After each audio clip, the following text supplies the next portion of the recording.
So you're thinking about building your own solar setup. That's awesome. But before you buy a single panel, there are two terms you absolutely have to get right: amp hours and watt hours. They sound almost the same, but trust me, getting them mixed up can be a costly and frankly, a dangerous mistake. Let's break it all down. Okay, before we even touch electricity, we need to get one core concept locked in. It's the difference between a rate and a quantity. Think of it as how fast versus how much. Getting this straight is the key to, well, everything else we're about to talk about. Let's use a car analogy because it makes it super clear. When you say 60 miles per hour, you're talking about your speed, right? That's a rate. But when you say you drove 60 miles, that's the actual distance you covered. That's a quantity. One is how fast you're going, the other is how far you went. Keep that little distinction in your head.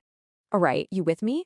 Now we're going to take that exact same logic, how fast versus how much, and apply it to the world of electricity. This is where we start talking about things like amps and amp hours, and you'll see why it's so incredibly important for your solar project. First up to bat is the amp hour, which you'll usually see written as AH. Now this is a measure of quantity. It's how much. So if you have a little gadget that pulls 1 amp of current and you run it for a full hour, you've officially used 1 amp hour of charge. See? It's not about how fast the electricity is moving, but how much of it you've used over a period of time. Here's another way to think about it that I really like. An amp hour is like a gallon of water. It's a set amount, a quantity. Amps, on the other hand, the rate, would be gallons per minute flowing out of the hose. So when you go to buy a big battery for your solar system, you're basically buying a tank that holds a specific number of gallons of electricity. So right now you might be thinking, aha, I get it. I'll just find the battery with the biggest amp hour number and I'm all set. But, not so fast. Amp hours are only one part of the equation. They're missing a really critical piece of the puzzle, and if you ignore it, you're not getting the full story. So what's that missing piece? Well, that brings us to the real star of the show, the watt hour. This is the number that tells you the complete story of your battery's energy. It's what really matters when you want to know how much power you've actually got to work with. So what on earth is a watt hour? Simple. It's a true measure of energy. The really important thing here is that it takes both the current, that's our amps, and the electrical pressure, that's the volts, and multiplies them together.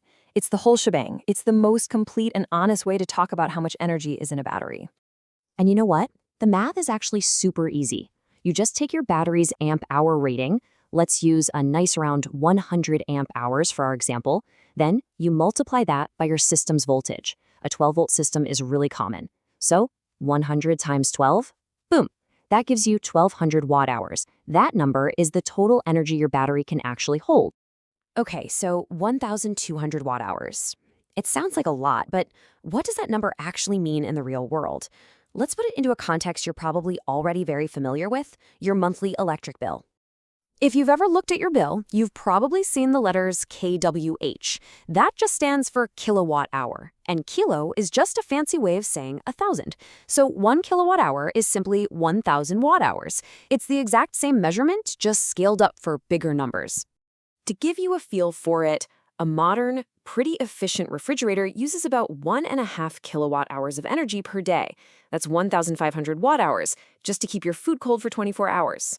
And to zoom out even more, the average US household, we're talking about a mind-boggling 900 kilowatt hours every single month. That's 900,000 watt hours. When you see numbers like that, it really puts into perspective just how much energy an off-grid solar system would need to produce and store. But listen, this isn't just about figuring out how many solar panels to buy. This is where it gets really, really important. This is about your safety. Because those two ingredients of a watt, the volts and the amps, they behave very differently in different systems. And not understanding that difference is a huge risk. To really see what I'm talking about, let's just look at something incredibly simple, a plain old 10-watt light bulb. How different could it possibly be to power the same exact bulb? Okay, now look closely at this. To power that 10-watt bulb plugged into a wall outlet in your house at 120 volts, it only needs to pull a teeny tiny 0.08 amps of current. But on a 12-volt solar system, to get that same 10 watts of light, it has to pull 0.83 amps. That is 10 times more current flowing through the exact same kind of wire. So who cares about 10 times more amps? You do. This is absolutely crucial.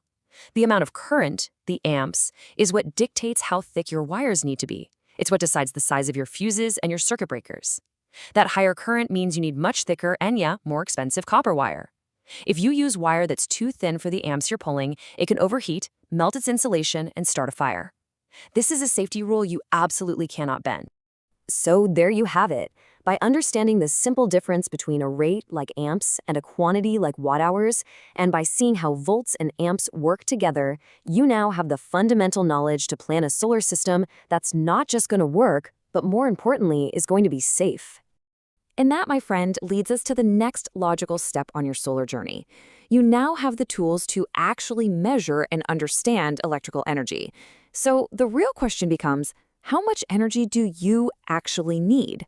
Figuring that out is the key to building the perfect system for you.